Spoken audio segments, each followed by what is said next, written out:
मैं साफ तौर पर एक ऐसा टेरिफाइंगली पावरफुल सेकंड जनरेशन इमॉर्टल था जो ज्यादातर लोगों को आसानी से कुचल सकता था। फिर भी मैं हर मामले में हद से ज्यादा कॉशियस रहता था। चू फेंग को खाई में कूदने पर मजबूर करने के बाद भी मैं जरा भी निश्चिंत नहीं हुआ। उसके पेरेंट्स मर चुके थे, उसका फैमिली वाइप आउट हो चुका था और हर बात से वही चोजन प्रोटागोनिस्ट वाली वाइब आ रही थी। खाई को उड़ा देना, ये ख्याल तो मेरे दिमाग में भी आया था, लेकिन थोड़ा शांत होने के बाद भी मैं सेटिस्फाइड नहीं था। अगर ब्लास्ट करने के बाद भी वो बच गया तो इससे तो बस यही साबित होगा कि वो डेस्टिनी फेवर्ड प्रोटैगनिस्ट है। आखिर ऐसे लोगों के लिए क्लिफ से जिंदा बच निकलना तो लगभग मैंडेटरी ही होता है। और अगर खाई उड़ाते उड़ाते नीचे कोई एंशियंट इनहेरिटेंस निकल आई और उसे लेवल अप करने का मौका मिल गया तो नहीं, ये बिल्कुल अनएक्सेप्टेबल था। मुझे उसे जिंदा देखना था या उसकी लाश। इसीलिए मैंने 10 बंदर नीचे भेजे ताकि राउट चेक कर सकें। लेकिन आखिर में जो वापस आए वो 10 हरे पड़ चुके कॉप्सेस थे। चाहे वो किसी भी रास्ते से गए हों, 30 फीट से नीचे उतरते ही पॉइजन से मर जाते थे। मैंने उन्हें सबसे बेहतरीन एंटीडोट्स भी दिए थे, फिर भी कोई फायदा नहीं हुआ। ये देखकर मैंने मन ही मन यही मान लिया कि चू फेंग अगर गिरने से नहीं मरा होगा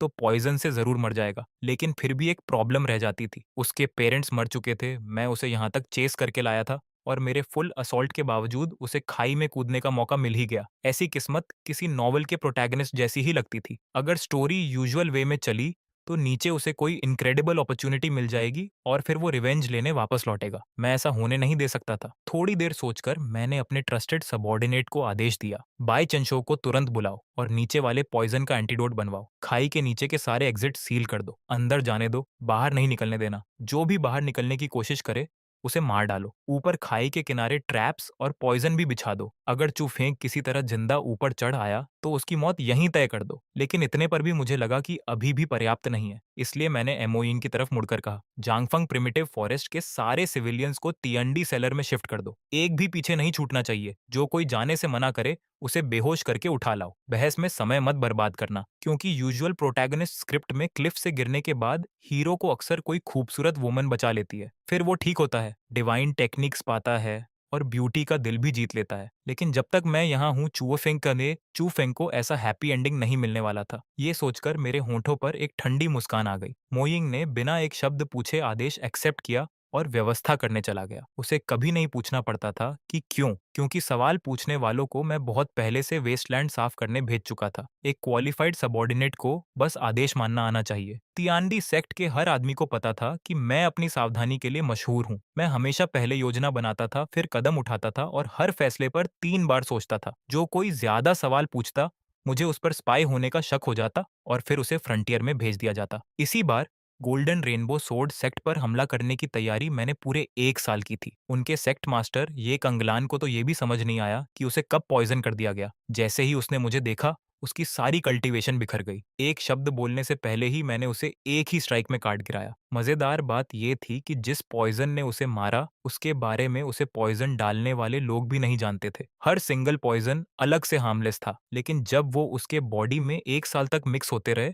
और मेरे साथ मौजूद एक स्पेशल फ्रेग्रेंस से रिएक्ट हुए तो वो बेहद घातक टॉक्सिन बन गए। वो मिरेक्युलस पॉइजन मेरे अच्छे दोस्त बाई क्विंशो ने तैयार किया था। सब कुछ सेट करने के बाद मैं गोल्डन रेनबो स्वॉर्ड सेक्ट पहुंचा। मेरे सबोर्डिनेट्स बैटलफील्ड को बड़ी ऑर्डरली तरह से साफ कर रहे थे। लाशें भी एकदम नीटली लाइन में रखी जा चुकी थीं, लेकिन चारों तरफ देखकर मेरा मूड तुरंत खराब हो गया। पास ही महिलाओं का एक ग्रुप था। कोई बस खाली आंखों से सामने देख रही थी, कोई बेकाबू होकर रो रही थी और कोई बेवजह हंस रही थी। मैं एक्सप्रेशनलेस होकर वहां गया। उस एरिया का स्क्वाड लीडर मेरा चेहरा देखकर तुरंत दौड़कर आया। कल्ट लीडर, ये महिलाएं गोल्डन रेनबो सोर्ड सेक्ट की डंजन से बचाई गई हैं। इनकी इमोशंस बहुत अनस्टेबल हैं और कुछ तो मेंटली कंफ्यूज्ड भी लग रही हैं। इसीलिए हम इन्हें प्रॉपर लाइन में नहीं खड़ा कर पाए। मैंने उसे घूरकर डांटा, तुम मूर्ख हो क्या?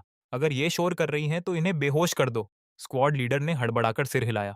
हाँ हाँ हाँ हाँ, ये सबोर्डिनेट अभी करता है। बोलते ही वह तेजी से बढ़ा और हर महिला की गर्दन पर एक वार कर दिया। थोड़ी ही देर में वे सब शांत होकर जमीन पर पड़ी थीं। फिर उसने दूसरे सबोर्डिनेट्स को बुलाकर उन्हें बिल्कुल सीधी कतार में सजा दिया। तभी जाकर मैंने संतुष्टि से सिर हिलाया। इन्हें वापस ले जाओ, ट्रीटमेंट कराओ, इनकी आइडेंटिटीज पता करो। जो ठीक हो जाए उन्हें यहाँ काम पर रखो। जिनकी मेंटल हालत खराब है उन्हें कंपैशन इंस्टीट्यूट भेज दो और सिटी लॉर्ड के हवाले कर दो। प्रोपेगेंडा डिपार्टमेंट से भी कहो कि इनकी कहानी पर कुछ आर्टिकल्स लिखे जाएंगे ताकि गोल्डन रेनबो सोर्ड सेक्ट की आलोचना हो। उनकी रेप्यूटेशन अगर जमीन में नहीं रगड़ी तो मैं सेटिस्फाइड नहीं होऊंगा। स्क्वाड लीडर ने तुरंत फिस्ट्स क्लास्प करके आदेश स्वीकार किया और लोगों को ट्रांसपोर्ट अरेंज करने दौड़ गया। फिर मैं दूसरी तरफ के प्रिजनर्स की ओर बढ़ा। और वह भी मेरे पीछे पीछे रिपोर्ट देता गया। कल्ट लीडर ये गोल्डन रेनबो सोर्ड सेक्ट के लोग हैं। फैमिलीज, गार्ड्स, सर्वेंट्स, कुल 166 लोग हैं। मेरे पास आते ही कुछ डर के मारे कांपने लगे और कुछ जोर जोर से गालियां देने लगे। ग्रेट डीमन, तुम शांति से नहीं मरोगे। राइटियस अलायंस तुम्हें नहीं छोड़ेगा। डीमन, हिम्मत है तो मुझे मार डालो। 18 साल बाद फिर से एक हीरो बनकर लौटूंगा। मैं उनकी तरफ देखकर ठंडा सा हंसा। मरना है, आसान है। मैं तुम्हारी विश पूरी कर सकता हूँ। तुम्हारे पास दो रास्ते हैं। एक, यहीं मर जाओ और नीचे जाकर ये फैमिली के स्लेव बने रहो। दूसरा, मेरे स्लेव बन जाओ और मेरे लिए वेस्टलैंड फील्ड साफ करो। चुन लो। मेरे बोलते ही आसपास के सबोर्डिनेट्स ने एक साथ अपनी ब्लेड्स निकाल ली। जो लोग अभी तक बहुत बोल रहे थे वे तुरंत सिर झुकाकर चुप हो गए, लेकिन कुछ जिद्दी लोग फिर भी चिल्लाते रहे। इसलिए मैंने हाथ हिलाया और उनके एग्जीक्यूशन का आदेश दे दिया। तलवारें चमकी, सिर लुढ़क गए, पूरा सीन एकदम खामोश हो गया। लेकिन थोड़ी देर की शांति के बाद फिर किसी ने चिल्लाना शुरू कर दिया, मॉन्स्टर, हेवन तुम्हें सजा देगा। मैं तुमसे लड़ूंगा। मैं उन्हें एक्सप्रेशनलेस होकर देखता रहा और हाथ नीचे किया। मेरे सबोर्डिनेट्स ने फिर वॉर किया। 2 राउंड्स ऑफ एग्जीक्यूशन के बाद सिर्फ 100 लोग बचे। इस बार किसी में भी गाली देने की हिम्मत नहीं बची थी। सब डर के मारे कांप रहे थे और कोई जोर से रोने तक की हिम्मत नहीं कर रहा था। मैं इस रिजल्ट से बहुत खुश था। आखिर हम दुश्मन थे। मुझे उन्हें सुधारने में दिलचस्पी नहीं थी और उन्हें भी मेरी बात समझ आने वाली नहीं थी। जो नहीं मानेगा मरेगा, जो मानेगा काम करेगा। इतना सिंपल था। ऊपर से एक्सपेंशन के लिए मैन पावर भी चाहिए थी। ये लोग कम से कम यूजफुल तो हो ही सकते थे। ठीक है, बचे हुए सब लोगों की कल्टीवेशन नष्ट कर दो, उन्हें सॉलिड हार्ट पिल्स खिलाओ और वेस्टर्न वेस्टलैंड भेज दो। मैं इतना रूथलेस क्यों था? इसका एक बड़ा कारण मेरी इमीडिएटली अनयूजुअल बर्थ भी थी। जन्म से ही मेरे मुंह में 4 तेज टाइगर फैंग्स थे। ऊपर और नीचे के दांत बहुत जल्दी बढ़ते थे और अगर उन्हें निकाल भी दिया जाए तो एक दिन में फिर उगाते थे। देखने में बड़ा डरावना लगता था। मेरे पेरेंट्स भी कभी समझ नहीं पाए कि ऐसा क्यों है। बहुत जांच पड़ताल के बाद भी सबने यही कहा कि मेरे स्ट्रेंज टीथ के अलावा मुझ में कोई गड़बड़ी नहीं है। उन्हें लगा कि ये कोई यूनिक गिफ्ट होगा। लेकिन जब मैं बड़ा हुआ तब गोल्डन रेनबो स्वॉर्ड सेक्ट की अगुवाई वाली राइटियस अलायंस ने इसी बात को मेरे खिलाफ इस्तेमाल किया। उन्होंने हर जगह अफवाह फैला दी कि मैं ब्लड डीमन का रीइंकार्नेशन हूँ और हर बुरे काम का दोष मुझ पर डाल दिया। आखिरकार मेरे पेरेंट्स को मेरी इनोसेंस साबित करने के लिए सुसाइड करने पर मजबूर कर दिया गया। सिर्फ अपनी रेपुटेशन बचाने के लिए राइटियस अलायंस ने मेरे पूरे परिवार को पूरी तरह खत्म नहीं किया। उस साल मैं 14 साल का था। मैं इतना रोया कि बेहोश हो गया और जब जागा तो ऐसा लगा जैसे मैं कोई दूसरा इंसान बन गया हूँ। सबको लगा कि मैं ट्रॉमा के कारण बदल गया हूँ, लेकिन किसी को नहीं पता था कि असली शाओ जुए तो दुख में मर चुका था। उसके बाद जो जागा वह अर्थ की एक सोल थी। शायद ट्रांसमाइग्रेशन के दौरान स्पेस टाइम फोर्सेस के असर से मुझे असाधारण कॉम्प्रिहेंशन मिल गई थी। जो टेक्निक एक बार देखता उसे तुरंत सीख लेता। जो भी मूव मेरे खिलाफ चलता मैं उसे अपनी टेक्निक बना लेता। इसी वजह से मैं सिर्फ 4 साल में सेकंड रेट मार्शल आर्टिस्ट से पियरलेस एक्सपर्ट बन गया। लेकिन कॉम्प्रिहेंशन के लिए भी फाउंडेशन चाहिए होती है। सिर्फ नॉवेल्स पढ़कर रातों रात इमॉर्टल नहीं बना जा सकता था। ग्रेट झाओ डायनेस्टी में इस वक्त origin, infant, 7th level experts की संख्या 10 से भी कम थी। हिडन एक्सपर्ट्स हों तो मुझे नहीं पता था, लेकिन मुझे भरोसा था कि मैं किसी भी एक को सामने की लड़ाई में हरा सकता हूँ। 2 के खिलाफ भी मैं डिसएडवांटेज में नहीं रहता और अगर फेयर फाइट की जरूरत ना हो तो उनमें से कोई भी मेरे सामने टिकता नहीं। आखिर जो भी मेरे साथ ड्यूएल तय करता मैं पहले ही उसे पॉइजन दे देता था। मैं ऑलरेडी विलेन था, ऑलरेडी डीमन था। मुझे राइचस सेक्स के रूल्स फॉलो करने की कोई जरूरत नहीं थी। दूसरी तरफ गोल्डन रेनबो सोर्ड सेक्ट से स्पिरिट पिल्स और ट्रेजर्स के ढेर बाहर लाए जा रहे थे। स्टीवर्ड ओल्ड जोंग दर्जनों अकाउंटेंट्स के साथ बैठकर सब कुछ रजिस्टर और काउंट कर रहा था। मुझे देखते ही वह जल्दी से बो करने आया। मैंने सिर हिलाया और उसके चेहरे पर पसीना देखकर बोला, ओल्ड जोंग, ये काम सर्वेंट्स को करने दो। तुम खुद इतना क्यों थक रहे हो? उम्र हो गई है तुम्हारी, कहीं गिर पड़ोगे तो। ओल्ड जोंग टियांडी सेक्ट के सबसे पुराने वेटन्स में से था। वह और मेरे फादर भाइयों जैसे थे। उसके फादर और ग्रैंडफादर भी सेक्ट के स्टीवर्ड्स रह चुके थे। 3 जनरेशंस, एक भी मिस्टेक नहीं। उसे एक ही शब्द में डिस्क्राइब किया जा सकता था, लॉयल। मेरे पेरेंट्स के मरने के बाद भी वह मुझे छोड़कर नहीं गया। उसने पूरे टियांडी सेक्ट को संभाला और मुझे अपने परिवार की तरह पाला। मूल श्याओ ज्यू की मेमोरीज और इमोशंस दोनों मेरे अंदर मिलने के कारण वह उन लोगों में था जिन पर मैं सबसे ज्यादा भरोसा और रिस्पेक्ट करता था। मेरी चिंता सुनकर ओल्ड जोंग हंसा। ऐसा नहीं चलेगा। लोगों के दिल बहुत आसानी से बहक जाते हैं। मैं अगर यहाँ देख रेख न करूं तो उनसे गलतियां हो सकती हैं। मैं बस हेल्पलेस होकर सिर हिला पाया। ठीक है, तुम सही हो। फिर भी मैं उसे खींचकर एक शेडेड जगह ले गया और सेवकों से टी मंगवाई। दूसरों की नजर में मैं बेपरवाह किलर था, लेकिन जो सच में मेरे लिए अच्छा सोचते थे उनके साथ मैं सख्त नहीं हो सकता था। परिवार में कोई बड़ा बुजुर्ग हो तो वह खजाने से कम नहीं होता। बहुत सी बातें ओल्ड जोंग मुझसे भी ज्यादा समझदारी से सोचता था। उसी के टियांडी सेक्ट संभालने की वजह से मैं अपनी कल्चरेशन और रिसर्च पर ध्यान दे पाता था। थोड़ी देर उसकी मैनेजमेंट कॉन्सेप्ट्स की बातें सुनने के बाद मैं उसे वापस टियांडी सेक्ट ले आया। गोल्डन रेनबो सोर्ड सेक्ट और टियंदी सेक्ट के बीच लूशिया सिटी थी। गोल्डन रेनबो स्वॉर्ड सेक्ट शहर के दक्षिण में था, जबकि हम उत्तर में थे। ये पूरा शहर बहुत पहले से हमारे कंट्रोल में था। रास्ते में मुझे अचानक एक रिपोर्ट मिली। ल्यूओशिया सिटी में एक नकाबपोश सफेद कपड़ों वाली महिला गोल्डन रेनबो स्वॉर्ड सेक्ट के बारे में पूछताछ कर रही थी। मेरा चेहरा तुरंत बदल गया। मैंने उसके अपीयरेंस, फिगर, फीचर्स वगैरह के बारे में सारी डिटेल्स पूछी। जवाब सुनने के बाद मुझे 80% यकीन हो गया कि वह लेजेंडरी चाइल्ड ऑफ डेस्टिनी हो सकती है। लेकिन जानकारी लेने के बाद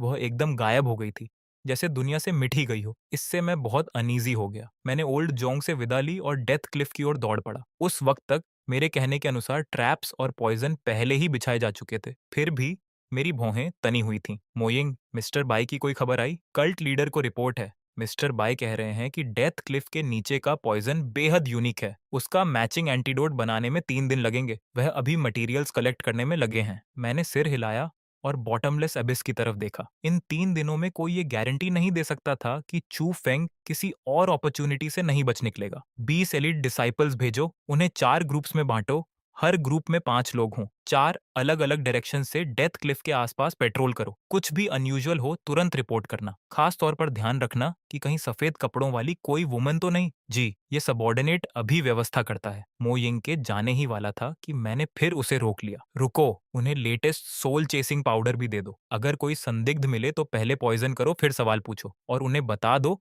कि खाई के 10 मील के अंदर एक बर्ड तक को नजरअंदाज नहीं करना। हो सकता है वह भी किसी ने ट्रांसफॉर्म किया हो। हर चीज की बारीकी से जांच करनी है। मेरी सावधानी मो यिंग की कल्पना से भी बाहर थी, लेकिन वह इसकी आदत डाल चुका था। मेरे जाने के बाद मैं अकेला क्लिफ किनारे खड़ा रहा। अगर चू फेंग सचमुच डेस्टिनी फेवर्ड था, तो उसे तरह तरह के मिराकुलस अपॉर्चुनिटीज जरूर मिलेंगे। मैं हर एक्स्ट्रा प्रिकॉशन के साथ अपनी चांसेस और मजबूत कर रहा था। मैं उसे कमबैक का जरा सा भी मौका नहीं दे सकता था। मैं अभी अपनी प्लान की रिव्यू कर ही रहा था कि अचानक मुझे स्पिरिचुअल एनर्जी की बहुत हल्की सी फ्लक्चुएशन महसूस हुई। अगले ही पल वह गायब हो गई। तुरंत मैंने अपना डिवाइन सेंस फैला दिया। Origin infant 7th level expert की टेरिफाइंग प्रेशर ने आसपास के 100 माइल्स को सील कर दिया और मैंने इंडिस्क्रिमिनेट अटैक्स शुरू कर दिए। जैसा कि उम्मीद थी, कुछ ही देर की बॉम्बार्डमेंट के बाद एक बेहद खूबसूरत व्हाइट क्लोथ वुमन को अपनी स्पिरिचुअल एनर्जी से डिफेंस करते हुए बाहर आना पड़ा। तुम कौन हो और यहाँ क्यों हो? उस खूबसूरत महिला ने अपना डिस्गाइज हटाया और मेरे सामने आ गई। मैं हैरान रह गया। मुझे उम्मीद नहीं थी कि कोई ऐसा ट्रेजर भी होगा जो origin infant 7th level expert की नजर से पूरी तरह छिप सके। सु चिंगयान ने मुझे घूरा। उसकी आंखों में सरप्राइज, एंगर और एक हल्की सी कंफ्यूजन थी। तुम श्याओ जू हो, वही जिसे राइटियस अलायंस ब्लड डीमन का रिकार्नेसेंस कहती है। मैं ठंडी मुस्कान के साथ बोला। और तुम राइटियस अलायंस की हर बात मान भी लेती हो? सच सच बताओ, तुम यहाँ क्यों आई हो? उसे पता था कि मुझसे झूठ नहीं छिप सकता, इसलिए उसने शांत स्वर में कहा, मैं सन मून डिवाइन कल्ट की होली मैडेन हूँ। मैं बस ये जानने आई थी कि गोल्डन रेनबो स्वॉर्ड सेक्ट रातों रात कैसे खत्म हो गया। तो सच में वही थी। सन मून डिवाइन कल्ट पूरे कॉन्टिनेंट की सबसे पुरानी और सबसे ताकतवर फोर्सेस में से एक था। तियांडी सेक्ट जैसी फर्स्ट रेट फोर्स भी उनसे आसानी से पंगा नहीं लेती थी। तो तुम वही लेजेंडरी चाइल्ड ऑफ डेस्टिनी हो? बहुत सुना है तुम्हारे बारे में। बताओ होली मैडेन, क्या तुम चू फेंग को बचाने आई हो? सु चिंगयान का चेहरा तुरंत बदल गया। बकवास मत करो, मैं उससे सिर्फ एक बार मिली हूँ। मैं डेथ क्लिफ के पास आई थी और तुम्हारे लोगों को तैयारी करते देखा। मुझे क्यूरियोसिटी हुई, इसलिए मैं इन्वेस्टिगेट करने आई थी। उसकी आवाज शांत लग रही थी, लेकिन मैं उसके भीतर की घबराहट महसूस कर सकता था। अगर उसके सेक्टी को पता चलता कि वह एक यूजलेस मैन को बचाना चाहती है, तो वे न सिर्फ असहमत होते, बल्कि शायद चू फेंग को ही नुकसान पहुंचा देते। फिर उसने पूछा, लेकिन मैं एक बात जानना चाहती हूँ, तुमने गोल्डन रेनबो सोर्ड सेक्ट को क्यों नष्ट किया? उन्होंने तुम्हारे साथ ऐसा क्या किया? मैंने नाक से हवा छोड़ी। ये कैंगलन और राइचस अलायंस ने मुझ पर कीचड़ तो उछाला, मेरे पेरेंट्स को मरने पर मजबूर किया। इसका जवाब तो बनता है। उसे खत्म करना सिर्फ अलायंस को वार्निंग देना था। सू चिंगयन कुछ देर चुप रही। भले ही ये कांगलन गलत था, लेकिन तुम्हें इतने सारे इनोसेंट लोगों को नहीं घसीटना चाहिए था। गोल्डन रेनबो सोर्ड सेक्ट में अभी भी डिसाइपल्स और फैमिलीज थीं। उन्होंने क्या अपराध किया था? इनोसेंट? मैं ठंडे स्वर में बोला। वे राइचस अलायंस से मिलने वाले फायदे उठाते थे, तो कॉन्सिक्वेंसेस भी उन्हें ही झेलने चाहिए। अगर मैं पहले से कॉशियस होकर तैयारी न करता, तो आज मरने वाले मैं और मेरे लोग होते। मेरी आवाज और ठंडी हो गई। अगर और कोई बात नहीं है होली मेडन, तो आप जा सकती हैं। मैं तो बस ये सुनिश्चित करना चाहता हूँ कि चू फेंग की मौत बिना कब्र के हो। उसकी आंखों में एक अजीब सी चमक आई। वह पहले चुपचाप चू फेंग को रेस्क्यू करना चाहती थी, लेकिन अब जब मैंने उसका इरादा पकड़ लिया था, तो फाइट में वह मुझसे हारती ही। उसकी उंगलियां तलवार की मूठ पर कस गईं। शाओजुए, अगर तुम चू फेंग को छोड़ने और ये बात गुप्त रखने को तैयार हो तो मैं तुम्हारी एक कंडीशन मान लूंगी। कुछ भी, बस जो मैं कर सकूं। मेरे चेहरे पर तिरस्कार भरी मुस्कान आ गई। सन मून डिवाइन कल्ट की होली मेडन एक मामूली से नोबडी के लिए झुकने को तैयार है। तुम्हें पता है, अगर ये बात फैल गई तो पूरा कॉन्टिनेंट हंस पड़ेगा। मेरी आंखें तेज हो गईं। या फिर तुम्हें लगता है कि मैं तुम्हारी खोखली बातों पर भरोसा कर लूंगा? उसने गहरी सांस लेकर अपमान को दबाया। मैं सुचिंग्यान सन मून डिवाइन कल्ट के नाम पर कसम खाती हूँ, अगर तुम चू फेंग को छोड़ दोगे तो मैं अपनी प्रॉमिस पूरी करूंगी और कभी पीछे नहीं हटूंगी। अगर तुम्हें मुझ पर भरोसा नहीं है तो मैं अपनी सोल का एक हिस्सा छोड़ सकती हूँ। अगर मैंने वादा तोड़ा तो इस जीवन में ग्रेट दाव हासिल नहीं कर पाऊंगी। मेरी आंखों में थोड़ी सी सरप्राइज झलकी, फिर तुरंत सस्पिशन ने उसकी जगह ले ली। तुम इतना सैक्रिफाइस करने को तैयार हो, या बस मुझे थोड़ी देर के लिए स्टेबलाइज कर रही हो ताकि बाद में मौका मिलते ही मुझे धोखा दे सको? थोड़ी देर की खामोशी के बाद उसने एक जेड पेंडेंट निकाला और अपनी सोल की एक स्ट्रैंड उसमें सील कर दी। मैंने वह पेंडेंट ले लिया और उसकी पैटर्न्स पर उंगलियां फेरते हुए उसे देखा। इसे अपने पास रखकर मैं उस पर लेवरेज पा सकता था, लेकिन फिर भी मैं पूरी तरह भरोसा नहीं कर रहा था। एक सिंसियर कॉम्प्रोमाइज के पीछे भी कोई गहरी स्कीम छिपी हो सकती थी। ठीक है, अब मैं एक और कंडीशन जोड़ता हूँ जिससे मुझे भरोसा रहे। अगले 10 साल तक चू फेंग मेरी पर्सनल सुपरविजन में रहेगा। यह सुनते ही सू चिंगयन का शरीर थोड़ा सख्त हो गया, लेकिन जब उसने खाई के नीचे चू फेंग की अनिश्चित फेट के बारे में सोचा तो उसने दांत भींचकर सिर हिला दिया। ठीक है, मैं मानती हूँ, लेकिन तुम भी वादा करो कि उसे नुकसान नहीं पहुंचाओगे और हमारे बीच का एग्रीमेंट किसी को नहीं बताओगे। मैं मुस्कुराया। मैं यह वादा कर सकता हूँ कि मैं पहले उस पर हमला नहीं करूंगा, लेकिन अगर चू फेंग खुद बेवकूफी करके मेरे सामने ट्रबल लेने आए तो मैं नरमी नहीं दिखाऊंगा। मैं कॉशियस हूँ, लेकिन कोई मुझे सॉफ्ट टारगेट नहीं बना सकता। उसके चेहरे पर राहत आ गई। जब तक मैं चू फेंग का एक्टिवली पीछा नहीं करता, उसकी एबिलिटीज अंततः उसे लुओक्सिया सिटी से बाहर निकलने का मौका दे देंगी। ठीक है, उसने धीरे से कहा। मैं संतुष्ट होकर बैरियर हटा देता हूँ और मोइंग को इशारा करता हूँ। एंटीडोट बनते ही लोगों को खाई के नीचे भेजो और पता करो कि चू फेंग अभी जिंदा है या नहीं। अगर है तो अभी उसे मत चौंकाना। मेरी आगे की इंस्ट्रक्शंस का इंतजार करना। मोइंग ने आदरपूर्वक आदेश मान लिया। सू चिंगयान ने बॉटमलेस अबिस की तरफ देखा। उसकी आंखों में चिंता साफ झलक रही थी। मैं अनजाने में पत्थर पर उंगलियां बजाने लगा। उसकी यह कॉम्प्रोमाइज अजीब तो लग रही थी, लेकिन मुझे उसमें कोई फ्लॉ नहीं मिल रहा था। उम्मीद है तुम मुझे डिसअपॉइंट नहीं करोगी होली मेडन। साथ ही मैं पहले ही ये प्लान करने लगा था कि सू छिंगयन को लेवरेज की तरह इस्तेमाल करके चू फेंग को खत्म करने का एक और मौका कैसे बनाया जाए। आधे दिन बाद एमोइंग वापस आया। वह पैदल नहीं लौट रहा था। वह एक ह्यूमन शेप्ड बंडल को लेकर आया था जो स्पेशली क्राफ्टेड फिशिंग नेट में कसकर लिपटा हुआ था। कल्ट लीडर,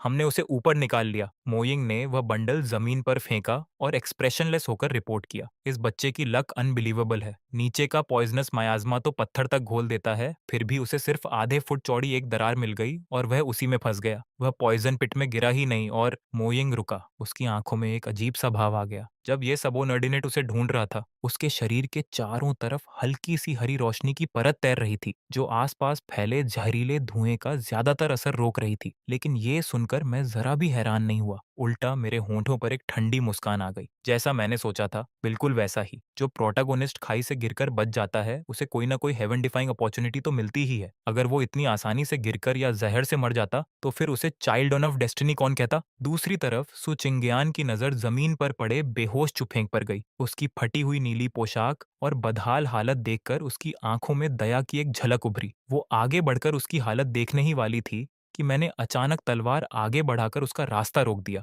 इतनी जल्दी क्या है होली मेडन? इस लड़के के शरीर पर कुछ अजीब चीज छिपी हो सकती है। वो हरी रोशनी किसी राइचस टेक्निक की भी नहीं लगती। और सबसे जरूरी बात, मुझे पहले इसकी प्रिजन इनटेक इंस्पेक्शन करनी है। तुम एक लड़की हो, ये सब देखना तुम्हारे लिए ठीक नहीं होगा। सो चिंगयान एक पल के लिए जड़ हो गई। Prison intake inspection? लेकिन मैंने उसकी बात को पूरी तरह इग्नोर कर दिया और सीधे मो यिंग की तरफ मुड़ गया। ध्यान से सुनो। पहला, इसके शरीर पर सिर्फ एक अंडरवेयर रहने दो। दूसरा, इसके शरीर का एक एक बाल साफ कर दो। मुझे नहीं चाहिए कि कहीं पॉइजन या मिनेचर वेपन छिपा हो। तीसरा, इसका मुंह, कान, नाक और हर हिडन प्लेस चेक करो। स्टोरेज रिंग्स, सीक्रेट स्क्रोल्स या कोई भी सस्पिशियस चीज छूटनी नहीं चाहिए। चौथा, इसके शरीर पर जो भी एक्सेसरी है सब उतार लो, चाहे वो लाल धागा हो या काला मन का। अगर उसके शरीर से जुड़ा है तो निकाल दो। पांचवा, ये सब होने के बाद इसे मेरे specially designed wind chime shackle से बांधो और एक कटोरा स्पिरिट डिस्पर्शन सूप जबरदस्ती पिला दो। सो चिंगयान मुझे ऐसे देख रही थी जैसे उसने कोई राक्षस देख लिया हो। उसका चेहरा कभी लाल पड़ रहा था तो कभी सफेद। श्याओ जू, तुम इसकी बेइज्जती कर रहे हो। मैंने पूरी गंभीरता से उसकी तरफ देखा। होली मेडन, तुम गलत समझ रही हो। इसे ह्यूमिलिएशन नहीं, सेफ्टी इंस्पेक्शन कहते हैं। मार्शियल वर्ल्ड में कितने एक्सपर्ट्स सिर्फ एक मामूली रिंग को इग्नोर करके अंत में पलटवार में मारे गए हैं, इसका कोई हिसाब नहीं। मैं बस सबकी सेफ्टी का ध्यान रख रहा हूँ। लगभग 15 मिनट बाद गहरी बेहोशी में डूबा चू फेंग मेरे सामने लाया गया। उसके बगल में एक ट्रे रखी थी जिसमें उसकी सारी बैलेंसिंग्स जमा थी। मेरी नजर चांदी के टुकड़ों और साधारण पिल्स पर बस एक पल के लिए गई, फिर सीधे एक साधारण से काले आयरन रिंग पर टिक गई जो देखने में पूरी तरह बेकार लग रही थी। मिल गया। मेरे मन में ठंडी हंसी गूंज उठी। मैंने उसे हाथ से छूने की भी जहमत नहीं उठाई। स्पिरिचुअल एनर्जी से उसे हवा में उठाया और सीधे 10,000 ईयर मिस्टिक आइस से बने एक बॉक्स में फेंक दिया। उस बॉक्स पर 81 लेयर्स की सीलिंग टैलिस्मन्स लगी हुई थी। मो यिंग, इस बॉक्स को टियांडी सेक्ट हेडक्वार्टर्स के नीचे मौजूद स्पिरिटलेस पूल में फेंक दो। दो ओरिजिन इन्फेंट एल्डर्स 24 घंटे इसकी निगरानी करेंगे। अंदर से चाहे किसी के दादा की आवाज आए, किसी एंसेस्टर की आवाज आए या कोई स्पिरिट सुप्रीम कल्टीवेशन टेक्निक देने का वादा करे, किसी भी हालत में इसे खोला नहीं जाएगा। तभी चू फेंग धीरे धीरे होश में आने लगा। आंखें खुलते ही उसने सबसे पहले मुझे अपने सामने खड़ा देखा। शाओ जुए, तुम दानव हो, मारना है तो मार दो, यातना देनी है तो दे दो, लेकिन इस तरह बेइज्जती करना कैसी ताकत है। उसकी हालत बेहद कमजोर थी, लेकिन उसकी आंखों की आग अभी भी बुझी नहीं थी। सचमुच एक स्टैंडर्ड प्रोटैगोनिस्ट की तरह जिसकी बैकबोन कभी नहीं टूटती। फिर अचानक उसकी नजर सो चिंग्यान पर पड़ी और उसकी आंखें ऐसे चमक उठी जैसे उसने कोई उद्धारकर्ता देख लिया हो। मिस चिंग्यान, आप सनमून डिवाइन कल्ट की होली मैडेन है। आप राइटनस की मिसाल है। मुझे बचाइए, इस दानव को मार दीजिए। अगर मैं आज बच गया तो एक दिन मैं चुप। मैंने उसकी बात पूरी होने से पहले ही काट दी। फिर उसके सामने जाकर ऊपर से नीचे तक उसे देखा और होंठों पर व्यंग्य भरी मुस्कान आ गई। चू फेंग, क्या तुम्हें लगता है कि होली मेडन को देखकर तुम्हारे अंदर कॉन्फिडेंस आ गया है? मैंने सिर घुमाकर सू चिंग्यान की तरफ देखा। होली मेडन ये चाहता है कि तुम मुझे मार दो। हमारे एग्रीमेंट की खातिर क्यों ना तुम खुद इसे पूरी सिचुएशन समझा दो। सू चिंग्यान ने गहरी सांस ली और आगे बढ़ी। उसकी आवाज शांत लेकिन ठंडी थी। चू फेंग, जिंगहोंग सोर्ड सेक्ट की घटना के बाद कल्ट लीडर शाओ तुम्हारी जान बख्शने को तैयार हुआ है, लेकिन अगले 10 साल तक तुम्हें टीएनडी सेक्ट के अंदर रहना होगा। मैं तुम्हारे लिए इससे बेहतर रिजल्ट हासिल नहीं कर सकी। ये सुनते ही चू फेंग ऐसा लग रहा था जैसे उस पर बिजली गिर गई हो। तुमने तुमने इसके साथ डील कर ली? तुम एक डीमन के साथ समझौता कैसे कर सकती हो? कहीं ऐसा तो नहीं कि तुम भी इससे डर गई हो? नहीं, ये नामुमकिन है। तुम होली मेडन हो। तुम्हें मर जाना चाहिए था, लेकिन झुकना नहीं चाहिए था। उसके चेहरे पर ऐसा भाव था मानो पूरी दुनिया ने जस्टिस को धोखा दे दिया हो। ये देखकर मैं खुद को हंसने से नहीं रोक पाया। कमाल है, सचमुच चाइल्ड ऑफ डेस्टिनी कहलाने के लायक हो। तुम जैसे लोग हमेशा सोचते हो कि पूरी दुनिया तुम्हारे चारों तरफ घूमनी चाहिए। तुम्हें बचाना सबकी जिम्मेदारी है और अगर कोई ऐसा न करे तो वो तुम्हारा गद्दार है। मैंने हल्के से उसके चेहरे पर थपकी दी। सपने देखना बंद करो बच्चे। तुम्हारी रिंग पहले ही जब्त की जा चुकी है। तुम्हारी कल्चरेशन सील कर दी गई है। तुम्हारे स्पिरिचुअल चैनल्स बंद हैं। अभी तो कोई साधारण इंसान भी तुम्हें मार सकता है। फिर मैंने हाथ हिलाया, इसे ले जाओ। इसके बाद मैं मो यिंग की तरफ मुड़ा और वो आदेश दिया जिसे मैं डेस्टिनी फेवर्ड प्रोटैगनिस्ट्स के खिलाफ अपनी अल्टीमेट वेपन मानता था। Anti protagonist imprisonment method. मो यिंग, इसे ट्रैंक्विलिटी प्रिजन में बंद करो और इन आयरन रूल्स को याद रखना। पहला, इसकी निगरानी करने वाले सारे गार्ड्स गूंगे और अनपढ़ होने चाहिए। मैं कोई ऐसी कहानी नहीं सुनना चाहता जिसमें प्रोटैगोनिस्ट अपनी बातों से गार्ड्स को कन्विंस कर ले। दूसरा, सारे गार्ड्स पुरुष होने चाहिए और बेहतर होगा कि उन्हें किसी में भी कोई रोमांटिक इंटरेस्ट न हो। मैं किसी फीमेल जेलर के प्रिजनर से प्यार करने वाला घटिया प्लॉट बिल्कुल नहीं चाहता। तीसरा, इसे सिर्फ लिक्विड फूड दिया जाएगा, बस इतना कि ये जिंदा रहे। मैं चाहता हूं कि ये हमेशा भूखा रहे और भागने की सोचने लायक ताकत भी न बची हो। चौथा, हर 3 दिन में इसकी सेल बदल दी जाएगी। लोकेशन पूरी तरह रैंडम होगी। इसे कभी टीएनडी सेक्ट का लेआउट समझ नहीं आना चाहिए। पांचवा, इसकी सेल में 24 घंटे तेज रोशनी जलेगी। इसे ढंग से सोने मत देना। मैं चाहता हूं कि इसका दिमाग पूरी तरह थक जाए और ये किसी डीप कल्टीवेशन स्टेट में प्रवेश ही न कर सके। यहाँ तक कि मो यिंग के भी रोंगटे खड़े हो गए। वो मुझे ऐसे देख रहा था जैसे किसी लेजेंडरी मॉन्स्टर को देख रहा हो। ये इम्प्रीजनमेंट नहीं था, ये उससे कहीं बदतर था। ऐसी हालत में तो इमॉर्टल्स भी पागल हो जाते।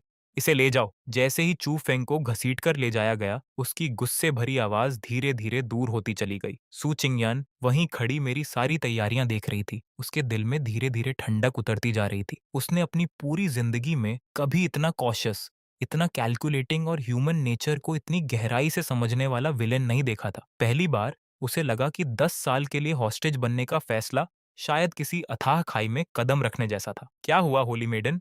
क्या तुम्हें लगता है कि मैं बहुत क्रूअल हूँ? मैं उसकी तरफ मुड़ा और फिर से वही रिफाइंड और एलिगेंट मुस्कान चेहरे पर ले आया। यहाँ तक कि मैंने रूमाल निकालकर वो हाथ भी साफ किया जिससे अभी कुछ देर पहले छू फेंग के चेहरे को छुआ था। कुछ पल की खामोशी के बाद उसने सिर हिलाया। जीतने वाला ही इतिहास लिखता है। बस तुमने उसकी कल्टीवेशन खत्म कर दी, उसे पावरलेस बना दिया। फिर भी तुम एक साधारण रिंग से इतना क्यों डर रहे हो? मैंने हाथ पोंछना बंद किया और उसकी तरफ देखा। मेरी आंखें अचानक बेहद गहरी और डरावनी हो गईं। होली मेडन, क्या तुम्हें पता है विलेंस हमेशा क्यों हारते हैं? क्यों? क्योंकि उन्हें लगता है कि जीत तय हो चुकी है और फिर वे दिखावा करने लगते हैं। मैंने रूमाल को स्पिरिचुअल फायर से राख बना दिया और धीमी आवाज में कहा, लेकिन मैं सिर्फ एक तरह के दुश्मन पर भरोसा करता हूँ, जो पूरी तरह मर चुका हो। अगर मैंने तुमसे वादा किया है कि चू फेंग 10 साल जिंदा रहेगा, तो मैं यह भी सुनिश्चित करूंगा कि उन 10 सालों में उसे दोबारा उठ खड़े होने का 1% मौका भी न मिले। इतना कहकर मैं डेथ क्लिफ के नीचे फैले बादलों के समुद्र को देखने लगा। लेकिन मेरे दिमाग में एक और समस्या घूम रही थी। चू फेंग तो फिलहाल संभाल लिया गया था, लेकिन उस रिंग के अंदर छिपा ओल्ड मॉन्स्टर अभी भी बाकी था। साधारण सील्स उसे ज्यादा समय तक नहीं रोक पाएंगी और चूंकि मैं एक ट्रांसमाइग्रेटर था, शायद अब थोड़ा साइंटिफिक अप्रोच अपनाने का समय आ गया था। मोइंग, कुछ क्राफ्ट्समैन ढूंढो, एक विशाल आयरन कंटेनर बनवाओ, उसे मरकरी और मोल्टेन लीड से भर दो, फिर रिंग वाले बॉक्स को उसके अंदर सील करके सबसे गहरे सेसपिट में फेंक दो और 49 दिनों तक वहीं दबाकर रखो। समझ गया। सू चिंगयान का पूरी तरह स्पीचलेस चेहरा देखकर मैं हल्का सा मुस्कुराया। मेरे दो खास टाइगर फैंग्स साफ दिखाई दे रहे थे। होली मैडन, टियांडी सेक्ट में तुम्हारा स्वागत है। उम्मीद है अगले 10 साल हमारी कोऑपरेशन अच्छी रहेगी। ओह, और एक बात, मैंने मुस्कुराते हुए कहा, ताकि तुम बोर ना हो जाओ और कोई सीक्रेट स्कीम भी ना कर सको। आज से तुम मेरी पर्सनल मेड बनोगी। सू चिंगयान की खूबसूरत आंखें पूरी तरह फैल गईं। तुमने अभी क्या कहा? मैं हंस पड़ा। इतना शॉक्ड मत हो, मैं बहुत कॉशियस इंसान हूँ, याद है? मैंने अपनी कनपटी की तरफ इशारा किया। तुम मेरे पास रहोगी तो तुम्हारी हर हरकत पर नजर रखना आसान होगा। अगर तुम चू फेंग तक कोई मैसेज पहुंचाने की कोशिश करोगी या मुझे असैसिनेट करने का सोचोगी, तो मैं तुम्हें उसी वक्त बेहोश करके उठा ले जाऊंगा। समय तेजी से बीता और देखते ही देखते पूरा 1 महीना गुजर गया। ट्रैंक्विलिटी कोर्टयार्ड में मौजूद सेक्ट मास्टर के स्टडी रूम के अंदर मैं आराम से 1000 ईयर ब्लड सिल्कवर्म सिल्क से बने शानदार काउच पर लेटा हुआ था। देखते ही देखते पूरा 1 महीना गुजर गया। ट्रैंक्विलिटी कोर्टयार्ड में मौजूद मेरे स्टडी रूम के अंदर मैं आराम से 1000 ईयर ब्लड सिल्कवर्म सिल्क से बने शानदार काउच पर लेटा हुआ था। वहीं सन मून डिवाइन कल्ट की होली मेडन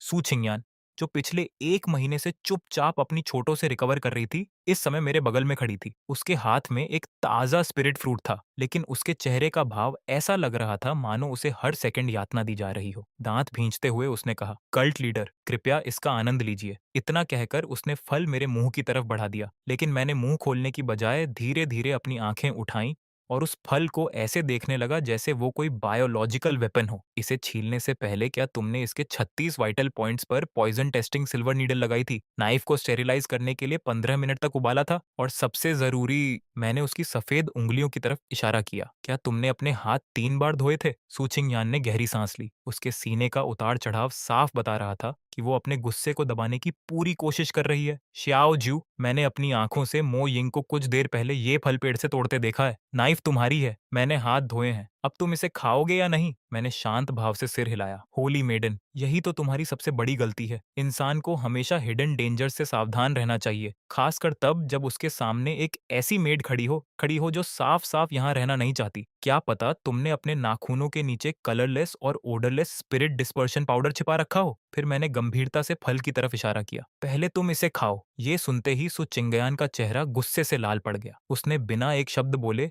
फल छीना और ऐसे काटा जैसे फल नहीं, मेरा मांस चबा रही हो। निगलने के बाद उसने ठंडी नजर से मुझे घूरा। लो, मैंने खा लिया, मैं मरी नहीं, मुझे जहर नहीं हुआ। अब खुश? लेकिन मैं फिर भी नहीं हिला। मैं बस उसे देखता रहा और मन ही मन गिनती करने लगा। 1, 2, 3 और ऐसे ही 300 तक। पूरे 5 मिनट गुजरने के बाद जब मुझे यकीन हो गया कि उसकी सांसें सामान्य हैं और चेहरे का रंग भी नहीं बदला, तभी मैंने संतुष्टि से सिर हिलाया। अच्छा है, लगता है इसमें जहर नहीं था। इतना कहकर मैंने ट्रे से दूसरा फल उठाया और वही खाने लगा। वैसे जिस फल को तुमने काटा था, उस पर तुम्हारी लार लग चुकी है। मैं दूसरों का छुआ हुआ खाना नहीं खाता। सो चिंगयान पूरी तरह निशब्द रह गई। अगर नजरों से किसी की हत्या की जा सकती तो मैं अब तक कई बार मर चुका होता। तभी स्टडी रूम के बाहर से कदमों की आवाज सुनाई दी। कल्ट लीडर, इस सबॉर्डिनेट के पास रिपोर्ट है। मोयिंग अंदर आया और झुककर सलाम किया। आपके आदेश के अनुसार हमने रिंग को लीड बॉक्स में सील किया, फिर उसे मर्क्यूरी से भरे आयरन कंटेनर में बंद करके हेडक्वार्टर्स के पीछे मौजूद 100 पॉइजन्स लेट्रिन पिट के सबसे गहरे हिस्से में फेंक दिया। लेकिन वहां तैनात एल्डर ने बताया है कि नीचे से हल्के हल्के कंपन महसूस हो रहे हैं। मेरी आंखें तुरंत सिकुड़ गईं। हाथ में पकड़ा स्पिरिट फ्रूट मेरी पकड़ में चूर होकर गूदे में बदल गया। जैसा मैंने सोचा था, मैं तुरंत सीधा बैठ गया। मेरे दोनों टाइगर फैंग्स ठंडी रोशनी में चमक उठे। मुझे पता था रिंग के अंदर छिपे ये बूढ़े मास्टर्स इतनी आसानी से नहीं मरते। इतनी गंदगी में डुबोने के बाद भी वो खुद को रिवाइव करने की कोशिश कर रहा है। शायद सील तोड़ने या चुप फेंक तक कोई सिग्नल भेजने की कोशिश कर रहा है। श्याओ ज्यू, तुम्हें नहीं लगता कि तुम थोड़ा सुचिंगयन मेरी पैरानोया पर कुछ कहना चाहती थी, लेकिन मेरी एक नजर ने उसे चुप करा दिया। मोयिंग, तुरंत मेरा आदेश जारी करो। पहला, पूरे पिट को भर दो। Glutinous rice slurry, black dog blood और सोल सप्रेसिंग सैंड मिलाकर उसे पूरी तरह सील कर दो। दूसरा, उसके ऊपर ईवल सप्रेसिंग टावर बनाओ और टावर पर स्पिरिट सप्रेसिंग रून्स उकेरो। तीसरा, 10 सबसे बकबक करने वाले डिसाइपल्स वहां 24 घंटे खड़े रहेंगे और उस रिंग को गालियां देंगे। जितनी भद्दी गालियां होंगी उतना अच्छा। उस बची हुई सोल की मेंटल स्टेट को डिस्टर्ब करो ताकि वो ध्यान ही न लगा सके। मोयिंग ने बिना सवाल पूछे आदेश स्वीकार किया और तुरंत चला गया। रिंग की समस्या कुछ समय के लिए सुलझाने के बाद मैं खड़ा हुआ और अपना रोब ठीक किया। चलो अपने चाइल्ड ऑफ डेस्टिनी से मिलने चलते हैं। टियांडी सेक्ट का ट्रैंक्विलिटी प्रिजन किसी जेल से ज्यादा एक मानसिक अस्पताल जैसा था। गलियारों में अजीब सी खामोशी फैली हुई थी। सिर्फ दीवारों में जड़े ग्लोइंग स्टोन्स हल्की और ठंडी रोशनी फैला रहे थे। मैं और सू चिंगयन साथ साथ चलते हुए एक स्पेशली डिजाइन्ड प्रिजन चेंबर के सामने पहुंचे। वहां कोई सामान्य दरवाजा नहीं था। उसकी जगह एक विशाल वन वे क्रिस्टल वॉल थी। हम अंदर सब कुछ देख सकते थे, लेकिन कैदी को सिर्फ अपना रिफ्लेक्शन दिखाई देता था। कमरे में 24 घंटे तेज रोशनी रहती थी। अंदर चू फेंग एक कोने में सिकुड़कर बैठा हुआ था। वो आत्मविश्वासी नौजवान हीरो जिसे मैंने कभी पहाड़ों के पार तक चेस किया था, अब लगभग गायब हो चुका था। उसका शरीर हड्डियों का ढांचा बन चुका था। आंखें धंस गई थीं, होंठ सूखकर फट चुके थे। वो खाली हवा में घूरते हुए खुद से बड़बड़ा रहा था। पानी, मुझे पानी दो। मैं जीनियस हूँ, मुझे यहाँ नहीं होना चाहिए। रिंग, ओल्ड मास्टर, आप कहाँ हैं? उसे उस हालत में देखकर सु चिंगयान की मुट्ठियां कस गईं। उसकी आंखों में दर्द साफ दिखाई दे रहा था। श्याओ ज्यू, किसी को मारना एक बात है, लेकिन जो तुम कर रहे हो वो मौत से भी ज्यादा क्रूर है। क्रूर? मैंने हाथ पीछे बांध लिए और क्रिस्टल वॉल के पार चू फेंग को ठंडी नजरों से देखा। होली मेडन, क्या तुम्हें सच में लगता है कि अगर मैं अभी उसे एक कटोरा चावल और एक सुप्रीम कल्टीवेशन मैनुअल दे दूं तो वो 3 दिनों में पूरी तरह रिकवर नहीं हो जाएगा? और रिकवर होने के बाद सबसे पहले मुझे नहीं मारेगा,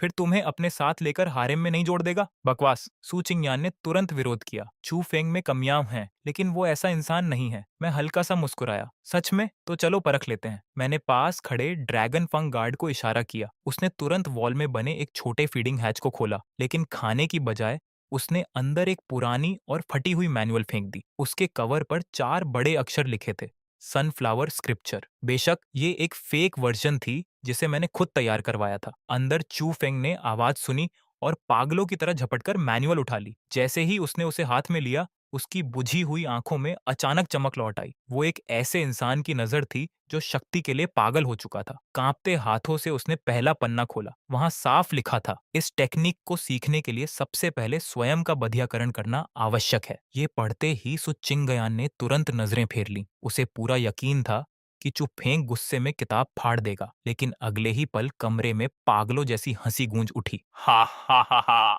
हेवन ने अभी भी मेरे लिए रास्ता छोड़ा है। हेवन ने मुझे त्यागा नहीं। चू फेंग उस मैनुअल को किसी खजाने की तरह सीने से लगाए हुए था। उसकी आंखें अब पूरी तरह विकृत हो चुकी थीं। जब तक मुझे बदला मिल सकता है, जब तक मैं यहाँ से निकल सकता हूँ, तो फिर बधियाकरण क्या चीज है? जरूरत पड़ी तो मैं डीमन भी बन जाऊंगा। मेरी भी उम्मीद नहीं थी कि वो इतना आगे चला जाएगा। अगले ही पल वह कमरे में कोई नुकीला पत्थर ढूंढने लगा। वो सचमुच ऐसा करने की तैयारी कर रहा था। सो चिंगयान का चेहरा पल भर में सफेद पड़ गया। उसकी आंखों में अविश्वास साफ झलक रहा था। वही नौजवान हीरो जो कभी ऑनर, राइटनेस और वर्चुअलिटी की बातें करता नहीं थकता था, अब निराशा के सामने अपने सारे सिद्धांत छोड़ने को तैयार था। मैंने आराम से हाथ हिलाया। गार्ड ने तुरंत हैच बंद किया और एक शॉकवेव छोड़ी जिसने छू फेंग को बेहोश कर दिया। आखिर अगर वो सच में टेक्निक कल्टीवेट करने में सफल हो जाता तो मेरे लिए और मुसीबत खड़ी हो जाती। अब समझ आया। मैंने पूरी तरह पीली पड़ चुकी सू चिंग्यान की तरफ देखा। यही है वो राइचस हीरो जिसकी तुम इतनी प्रशंसा करती हो। एक ऐसा आदमी जो शक्ति के लिए सब कुछ छोड़ सकता है। अगर कभी ऐसा इंसान सच में शिखर पर पहुंच गया। और आरो, मैं क्रिस्टल वॉल के पीछे खड़े होकर पूरी तरह टूट चुके चू फेंग को देख ही रहा था कि तभी एक डिसाइपल भागता हुआ आया और झुककर बोला, कल्ट लीडर, राइचस अलायंस के लोग आ गए हैं। मेरी भौं हल्की सी उठी। इतनी जल्दी? इस बार कौन सा महान हीरो अपनी जान देने आया है? डिसाइपल ने घबराकर लार निकली। वो एज्योर क्लाउड सेक्ट का चीफ डिसाइपल लिंग यी है। वही जिसे लिटिल सोर्ड इमॉर्टल कहा जाता है। वो मिरियड पीपल्स अम्ब्रेला लेकर आया है और आसपास के 1 दर्जन से ज्यादा सेक्ट्स को भी साथ ले आया है।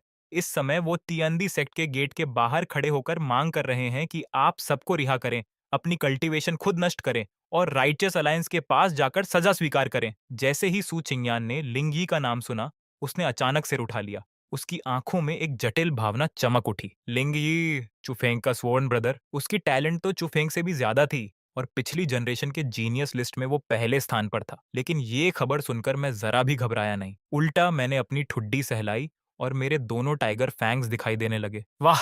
बड़ा भाई छोटे भाई का बदला लेने आ गया। बिल्कुल वैसे ही जैसे एक गोड बेबी के बाद दूसरा गोड बेबी आता है। फिर मैंने मोइंग की तरफ देखा। मेरा आदेश जारी करो। पहला, माउंटेन प्रोटेक्शन फॉर्मेशन को हरासमेंट मोड पर डाल दो। उन्हें अभी मत मारना। पहले बाहर भटकने दो और थका दो। दूसरा, गोल्डन रेनबो सोर्ड सेक्ट से मिले सारे लेटर्स और अकाउंट बुक्स की हजारों कॉपीज छापो। उन्हें पहाड़ की चोटी से नीचे फेंको। उन सेल्फ प्रोक्लेम्ड राइचस सेक्ट्स को भी पता चलना चाहिए कि वो आखिर किस तरह के लोगों का समर्थन कर रहे हैं। तीसरा, मैं धीरे धीरे सू चिंग्यान के सामने पहुंचा और हल्के से उसकी ठुड्डी ऊपर उठा दी। होली मेडेन, तुम्हारा एक पुराना परिचित आया है। अब तुम्हारे मंच पर आने का समय है। थोड़ी देर में तुम सिटी वॉल पर खड़ी होकर खुद लिटिल सोर्ड इमॉर्टल से कहोगी कि तुम यहाँ बहुत खुश हो। सू चिंग्यान ने मुझे घूरा। सपने देखते रहो। मैं कभी भी तुम्हारी मदद करके अपने फेलो राइचस कल्टीवेटर्स को धोखा नहीं दूंगी। मैं उसके और करीब गया और उसके कान के पास फुसफुसाया। धोखा? कितना कठोर शब्द है। अगर तुमने सहयोग नहीं किया तो मैं चू फेंग के उस रिकॉर्डिंग को पूरे कॉन्टिनेंट में प्रोजेक्शन स्टोन्स के जरिए ब्रॉडकास्ट कर दूंगा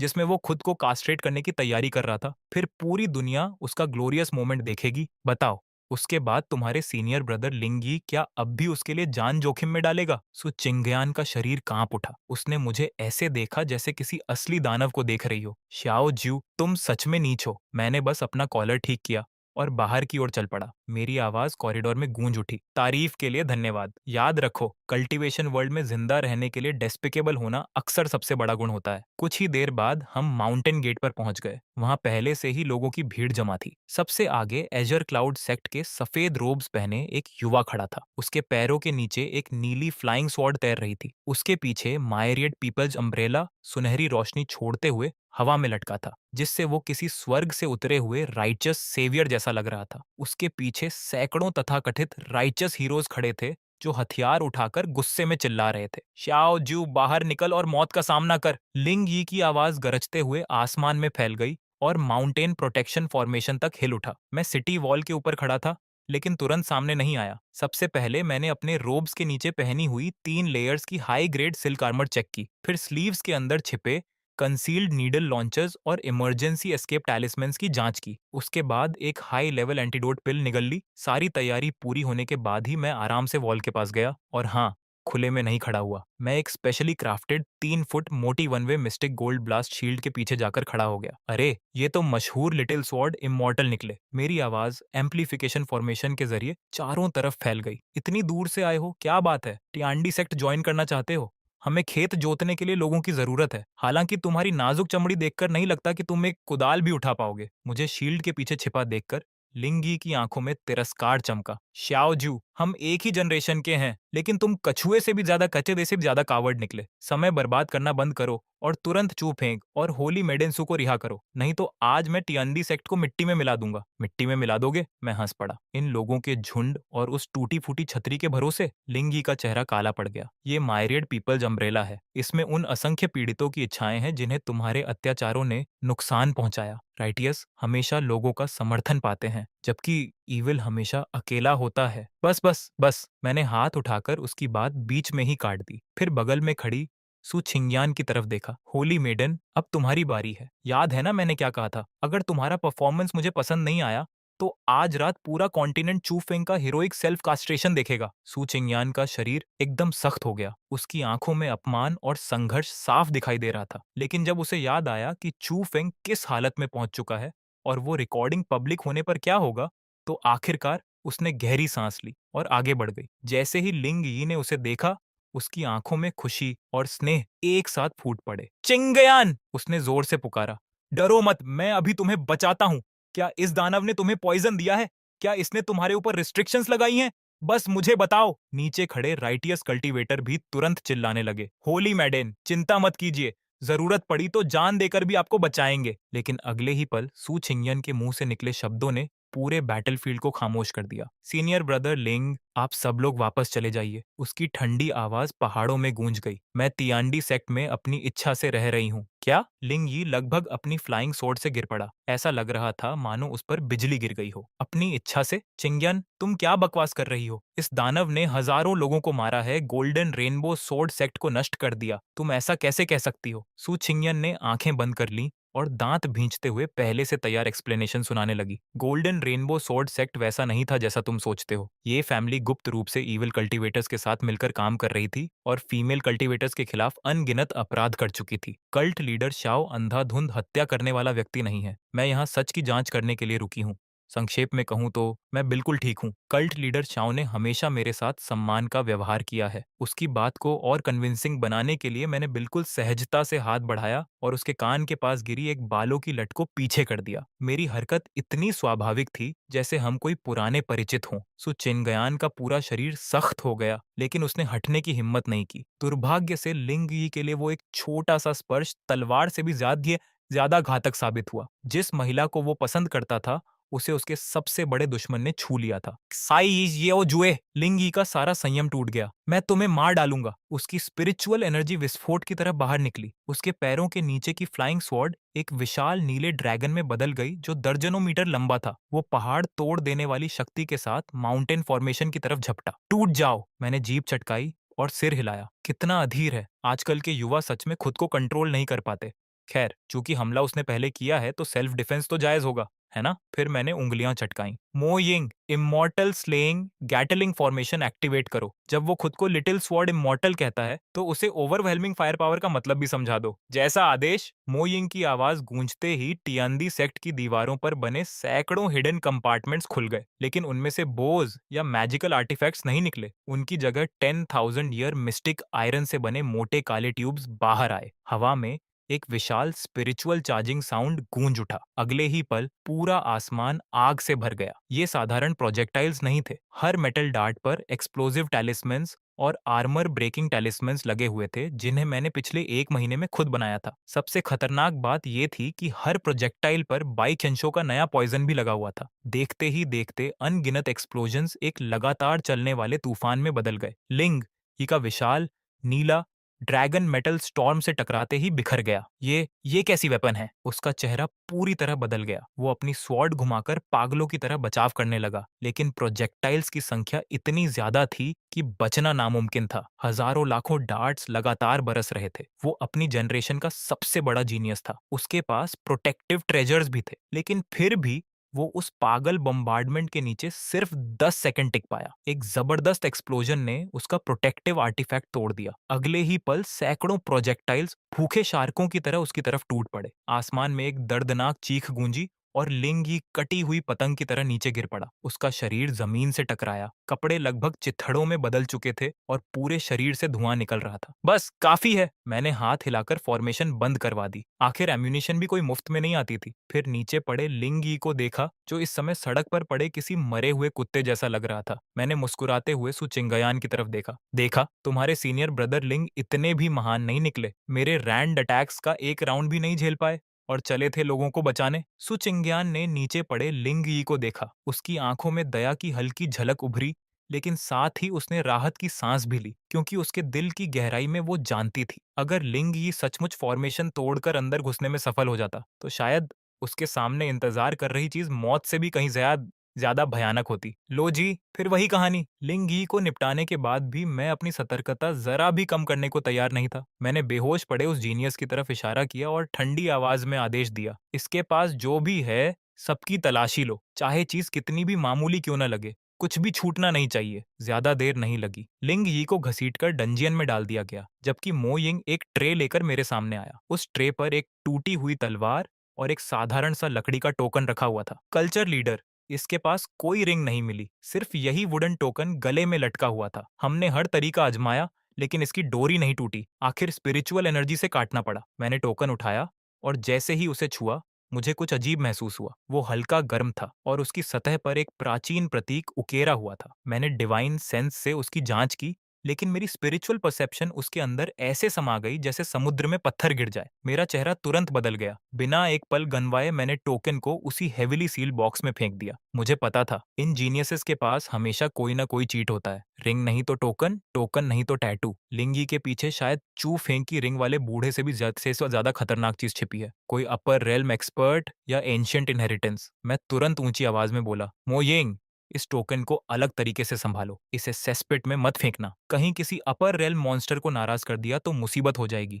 इसे बैक माउंटेन के एक्सट्रीम यांग फर्नेस में डालो। 9 स्पिरिट बाइंडिंग चेन्स से बांध दो और प्योर यांग फ्लेम्स में 24 घंटे भूनो। देखते हैं कोई शक्तिशाली क्लोन कब तक सहन करता है। मोइंग ने तुरंत आदेश स्वीकार किया, लेकिन मैं एक कप चाय भी नहीं पी पाया था कि बैक माउंटेन की दिशा से एक भयानक धमाका हुआ। पूरा तियंडी सेक्ट हिल गया। आसमान में काला धुआं उठने लगा और उसके साथ एक ऐसी बदबू फैली कि पूरे हेडक्वार्टर्स का माहौल जहन्नुम जैसा हो गया। क्या हुआ? मैंने तुरंत अपना प्रोटेक्टिव बैरियर एक्टिवेट किया और नाक ढकते हुए पहाड़ की तरफ देखा। किस मूर्ख ने सेस्पिट उड़ा दिया? तभी एक डिसाइपल भागता हुआ आया। उसका पूरा शरीर गंदगी से लथपथ था और वो लगभग रो रहा था। कल्ट लीडर, बड़ी मुसीबत हो गई। 100 पॉइजन स्पिट, जिसमें रिंग को दबाया गया था, फट गया। रिंग रिंग भाग गई। मेरी आंखें इतनी बड़ी हो गईं कि मेरे टाइगर फैंग्स लगभग मेरी ही जीभ काट देते। क्या मतलब भाग गई? डिसिप्ल हाँफते हुए बोला। ऐसा लगता है कि रिंग में मौजूद आत्मा ने चेतना हासिल कर ली। वो उड़कर वहां पहरा दे रहे एक पीले कुत्ते के मुंह में घुस गई। क्या? मैं अवाक रह गया। तुम कहना चाहते हो कि रिंग वाला बूढ़ा एक कुत्ते पर कब्जा कर चुका है? डिसाइपल ने पागलों की तरह सिर हिलाया। हाँ, जैसे ही कुत्ते ने रिंग निगली, उसकी आंखों से सुनहरी रोशनी निकलने लगी। फिर वो इंसानों की भाषा में बोलने लगा, 30 साल का अपमान मुझे रोक नहीं सकता। अब मैं डॉग दाव की साधना करूंगा और तुम्हारे पूरे सेक्ट को नष्ट कर दूंगा। इतना कहकर वो किसी अजीब मूवमेंट टेक्निक का इस्तेमाल करके बिजली की तरह भाग गया। कुछ पल के लिए पूरा हॉल खामोश हो गया। यहाँ तक कि सू चिंगयान के होंठ भी फड़कने लगे, क्योंकि वो हंसी रोकने की कोशिश कर रही थी। कल्टीवेशन वर्ल्ड में बहुत अजीब चीजें होती थीं, लेकिन एक लेजेंडरी रिंग ग्रैंडपा का इमॉर्टल कल्टीवेशन डॉग बन जाना, ये कुछ ज्यादा ही अबसर्ड था। दूसरी तरफ मेरा चेहरा कोयले से भी काला हो चुका था। धत्त तेरे की, मैंने हर चीज की गणना की थी, लेकिन ये नहीं सोचा था कि वो बेशर्म बूढ़ा अपनी इज्जत छोड़कर एक कुत्ते पर कब्जा कर लेगा। मैंने गहरी सांस ली, लेकिन जितना सोचता गया उतना मामला गंभीर लगता गया। ये बहुत बुरा हुआ।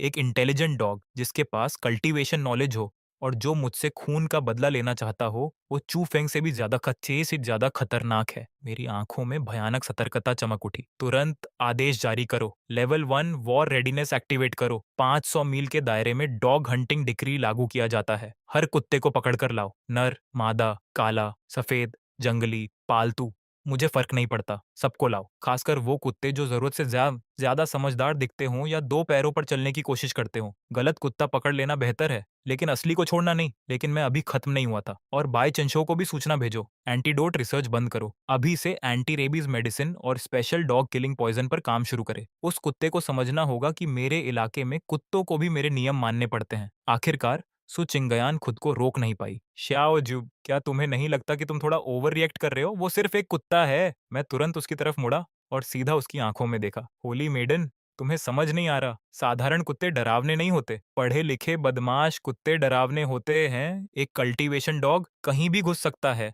कहीं भी छिप सकता है, फॉलोअर्स इकट्ठा कर सकता है, केओस फैला सकता है और अंतहीन मुसीबतें खड़ी कर सकता है। ऐसे अनस्टेबल वेरिएबल को बड़ा होने से पहले खत्म करना जरूरी है। इतना कहकर मैं तलवार लेकर आसमान में उड़ गया। Old Jong, dog capture squad तैयार करो। अगर 500 मील के अंदर की एक एक इंच जमीन भी खोदनी पड़े, तब भी उस कुत्ते को ढूंढ निकालेंगे। अगले 3 दिन पूरे तियंडी सेक्ट के लिए किसी दुस्वप्न से कम नहीं थे। हर तरफ एक अजीब माहौल था जिसमें किलिंग इंटेंट, डिसइंफेक्टेंट और डॉग फूड की मिली जुली गंध फैली हुई थी। 500 मील के अंदर रहने वाले हर कुत्ते की जिंदगी नरक बन चुकी थी। जो जेल कभी अपराधियों के लिए इस्तेमाल होती थी, अब उसमें हजारों कुत्ते भरे हुए थे। Village dogs, hunting dogs, wolf dogs, huskies, यहाँ तक कि कुछ फॉक्सेस भी, जिन्हें दूर से देखने पर कुत्ता समझा जा सकता था, सबको पकड़कर पूछताछ के लिए लाया गया था। मैं अपने थ्रोन पर काले चेहरे के साथ बैठा हुआ था और ताज़ा रिपोर्ट सुन रहा था। कल्ट लीडर, पहले 500 कुत्तों की स्क्रीनिंग पूरी हो चुकी है। Roasted meat test, intimidation test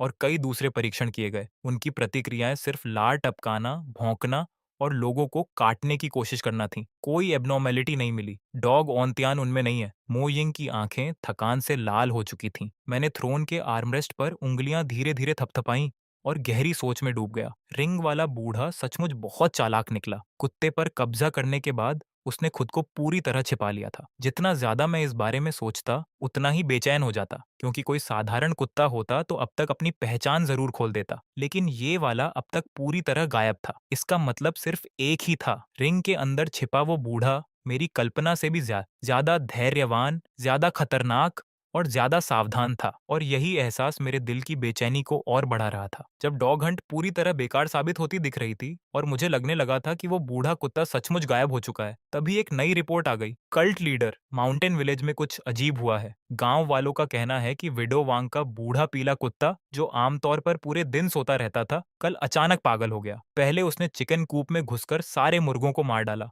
फिर गांव के प्रवेश द्वार पर रखे एक बड़े पत्थर पर चढ़ गया और पूरी रात चांदनी के नीचे बैठा रहा, जैसे कल्टीवेशन कर रहा हो। हॉल में तुरंत सन्नाटा छा गया। अगले ही पल सबने एक साथ ठंडी सांस खींची। चांदनी के नीचे कल्टीवेशन करता हुआ कुत्ता, ये सामान्य व्यवहार तो बिल्कुल नहीं था। मैं झटके से अपनी सीट से खड़ा हो गया। मेरी आंखों में सुनहरी चमक दौड़ गई। मिल गया, वही कुत्ता है।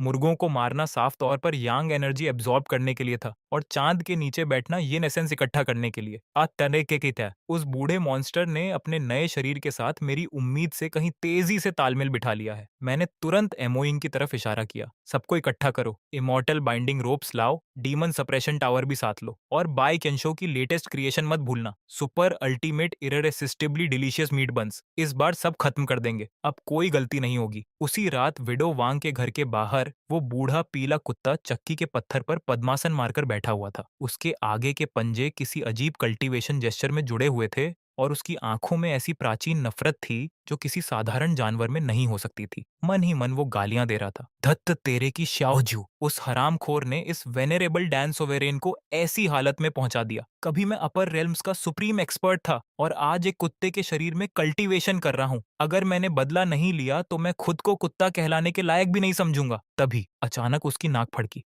रात की हवा में एक स्वर्गीय सुगंध तैर रही थी, इतनी लाजवाब खुशबू की सीधे आत्मा तक पहुंच रही थी। प्रीमियम स्पिरिट, बीस्ट मीट और अनगिनत दुर्लभ मसालों की सुगंध हवा में घुली हुई थी। बूढ़े कुत्ते ने जोर से लार निगली। ये कैसी खुशबू है? उसके डैन सोवेरेन वाले अनुभव चिल्ला रहे थे कि यह निश्चित रूप से ट्रैप है, लेकिन दूसरी तरफ उसके कुत्ते वाले इंस्टिंक्ट्स उससे भी जोर से चिल्ला रहे थे, खा लो, अभी खा लो, तुरंत खा लो। वो अभी खुद से संघर्ष ही कर रहा था कि चारों तरफ की दीवारों पर सैकड़ों काली परछाइयां दिखाई देने लगीं। अगले ही पल आसमान से गर्मा गर्म मीट बंस की बारिश होने लगी। बूढ़ा कुत्ता घबरा गया। उसने तुरंत अपनी मूवमेंट टेक्निक एक्टिवेट करके भागने की कोशिश की, लेकिन उसके होश उड़ गए जब उसका शरीर उसकी बात मानने से ही इनकार कर गया। वो हवा में उछला, एक बन को परफेक्टली पकड़ लिया और पूरा का पूरा निगल गया। नहीं, ये मेरी इच्छा नहीं है, ये शरीर की इंस्टिंक्ट है। उसकी आत्मा अंदर से चीख रही थी, लेकिन अगले ही सेकंड एक भयानक सुन्नपन उसके पूरे शरीर में फैल गया, यहाँ तक कि उसकी आत्मा भी जमती हुई महसूस हुई। नीच,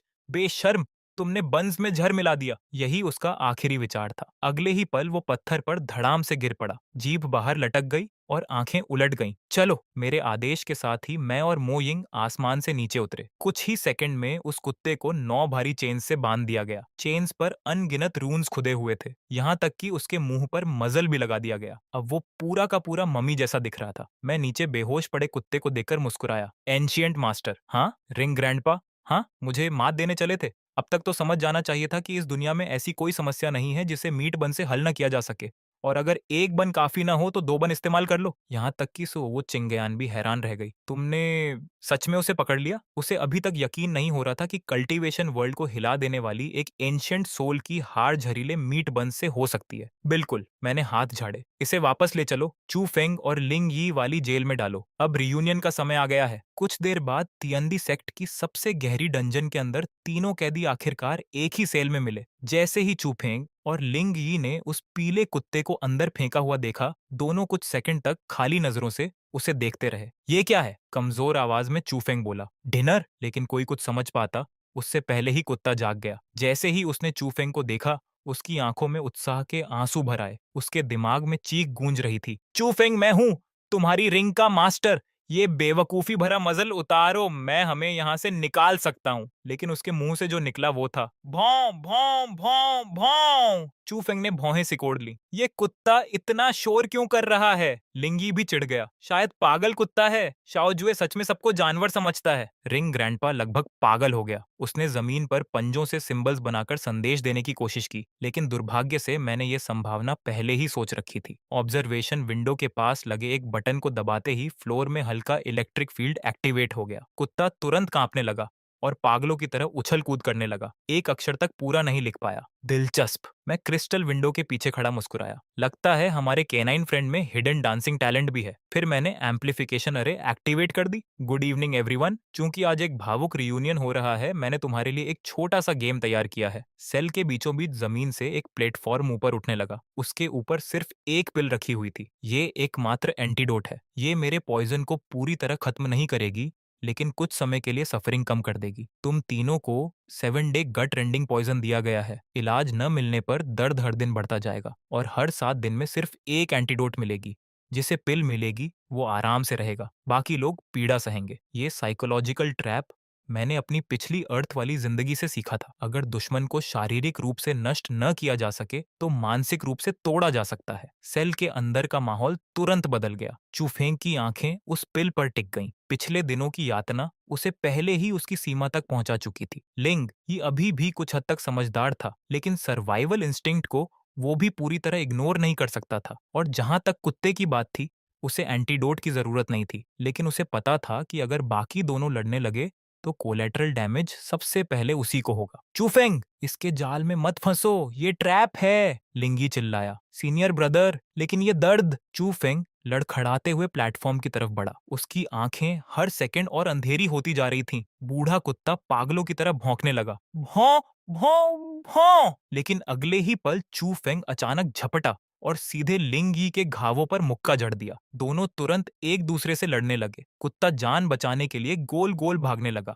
ताकि लड़ाई के बीच न फंस जाए। क्रिस्टल विंडो के पीछे खड़ी सु चिंग्यान का चेहरा पूरी तरह सफेद पड़ गया। शाओ ज्यू, तुमने मानव स्वभाव को उसकी सीमा तक धकेल दिया है। वो भय से देख रही थी कि जिन लोगों की वो कभी प्रशंसा करती थी, वही अब जंगली जानवरों की तरह एक दूसरे पर टूट पड़े थे। मैं आराम से बैठा और अपने लिए चाय का एक कप भर लिया। होली मेडन, यही असली दुनिया है। मुझे उंगली तक उठाने की जरूरत नहीं पड़ती। जब सर्वाइवल दांव पर हो तो इंसान खुद ही खुद को नष्ट कर लेता है। डेस्टिनी, टैलेंट, हीरोइक रेप्यूटेशन, डर के सामने इन सब की कोई कीमत नहीं होती। मैंने चाय की चुस्की ली और हल्की मुस्कान के साथ कहा, और ये तो बस शुरुआत है। आखिरकार वो so called child of destiny कभी दुनिया नहीं बदल पाया। इसके उलट ओल्ड झोंग और मेरी संयुक्त देखरेख में ग्रेट जो डायनेस्टी ने ऐसा स्वर्णिम युग देखा जैसा उसके इतिहास में पहले कभी नहीं आया था। मैंने बड़े बड़े सेक्ट्स द्वारा कल्टीवेशन रिसोर्सेज पर बनाए गए मोनोपोली को पूरी तरह खत्म कर दिया और पूरे राज्य में कल्टीवेशन एकेडमीज की स्थापना की। 9 ईयर मैंडेटरी कल्चरेशन एजुकेशन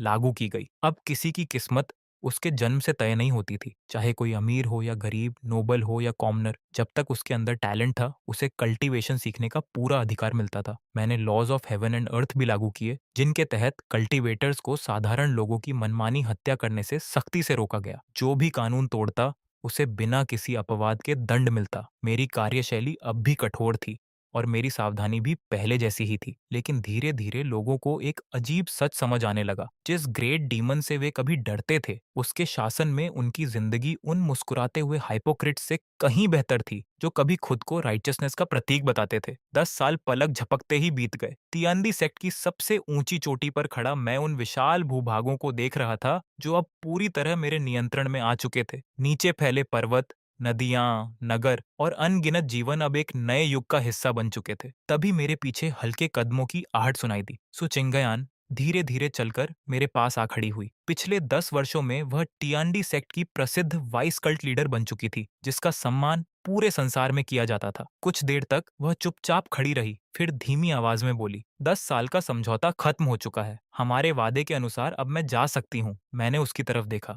मेरे चेहरे पर हमेशा की तरह शांति थी। हाँ, तुम जा सकती हो। तुम्हारा सोल जेड तो मैंने कई साल पहले ही लौटा दिया था। अब तुम पूरी तरह स्वतंत्र हो। सुचिंगयान कुछ नहीं बोली। हवा उसके बालों को हल्के हल्के उड़ा रही थी, जबकि उसकी नजर दूर क्षितिज पर टिकी हुई थी। इन 10 वर्षों में उसने सब कुछ देखा था। उसने देखा था कि कैसे एक दुनिया द्वारा नफरत किया गया विलेन धीरे धीरे एक नए युग का निर्माता बन गया। उसने राइचियसनेस के झंडों के पीछे छिपा हुआ पाखंड भी देखा था। और सबसे महत्वपूर्ण बात, उसने समझ लिया था कि मेरी लगभग जुनूनी सावधानी के पीछे दुनिया के भविष्य के प्रति एक गहरी जिम्मेदारी छिपी हुई थी। लंबी खामोशी के बाद उसने धीरे से सिर उठाया और मेरी आंखों में देखा। फिर वह मुस्कुराई। वह मुस्कान इतनी सुंदर थी जैसे वसंत की धूप में जमी हुई बर्फ पिघल रही हो। दुनिया बहुत बड़ी है, उसने धीरे से कहा, लेकिन अब उसमें मेरे लिए कोई जगह नहीं बची। राइटियस फैक्शंस मुझे गद्दार मानती हैं, डिमोनिक फैक्शंस मुझे बाहरी समझती हैं। सिर्फ तुम्हारे साथ खड़े होकर ही मुझे लगता है कि ये दुनिया सच में वास्तविक है। इतना कहकर वह एक कदम आगे बढ़ी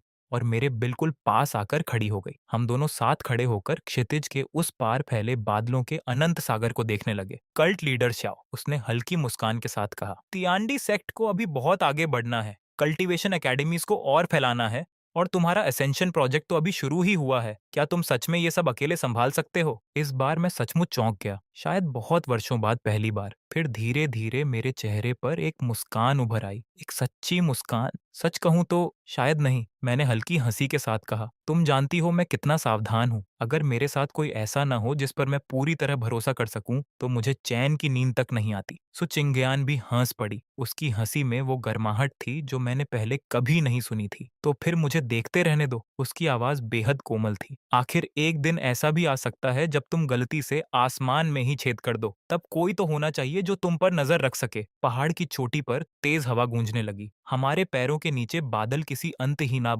अंतहीन महासागर की तरह लुढ़क रहे थे। हम दोनों एक साथ खड़े रहे। इस बार किसी ने कुछ नहीं कहा, लेकिन अब शब्दों की जरूरत भी नहीं थी। हमारे पीछे वो साम्राज्य खड़ा था जिसे हमने मिलकर बनाया था, और हमारे सामने अनगिनत अनजानी चुनौतियां हमारा इंतजार कर रही थीं। और कई वर्षों में पहली बार मैंने अपने भीतर एक ऐसी भावना महसूस की जिसे मैं शायद हमेशा दबाता आया था। न सावधानी, न संदेह, न गणना, बल्कि पूर्ण विश्वास। जैसे जैसे सूरज बादलों के ऊपर उगने लगा, हमारी परछाइयां क्षितिज पर साथ खड़ी रहीं, अडिग, अटल, मानो स्वर्ग और पृथ्वी के बीच सबसे स्थिर दृश्य वही हो।